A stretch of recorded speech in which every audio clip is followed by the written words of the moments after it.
ರೇಣುಕಾಸ್ವಾಮಿ ಕೊಲೆ ಕೇಸಲ್ಲಿ ನಟ ದರ್ಶನ್ ಅರೆಸ್ಟ್. ಪೊಲೀಸ್ ವ್ಯಕ್ತಿಯೊಬ್ಬರ ಮಾತು ಎನ್ನಲಾದ ಆಡಿಯೋ ವೈರಲ್. ಆತನಿಗೆ 6 ತಿಂಗಳಲ್ಲ ವರ್ಷ ಆದರೂ ಬೇಲಾಗಲ್ಲ ಎಂದು ಉಲ್ಲೇಖ.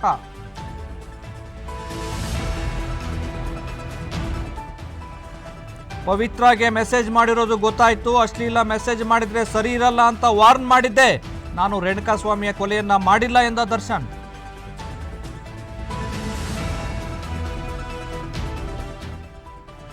ಅನ್ನಪೂರ್ಣೇಶ್ವರಿ ಠಾಣೆ ಮುಂದೆ ಶಾಮಿಯಾನ ವಿಚಾರ. ಸಮಸ್ಯೆ ಏನಾಗಿದೆ ಬಗೆಹರಿಸಲು ಹೇಳುತ್ತೇನೆ.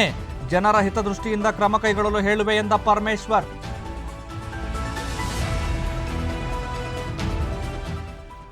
ಯಡಿಯೂರಪ್ಪ ವಿರುದ್ಧ ಜಾಮೀನು ರಹಿತ ವಾರೆಂಟ್. ದೆಹಲಿಗೆ ಹೋಗಿದ್ದಾರೆ ಅನ್ನೋ ಮಾಹಿತಿ ಇದೆ. ಅವರು ಬರೆದಿದ್ರೆ ಪೊಲೀಸರೇ ಹೋಗಿ ಕರೆತರುತ್ತಾರೆ ಎಂದ ಗೃಹ ಸಚಿವ.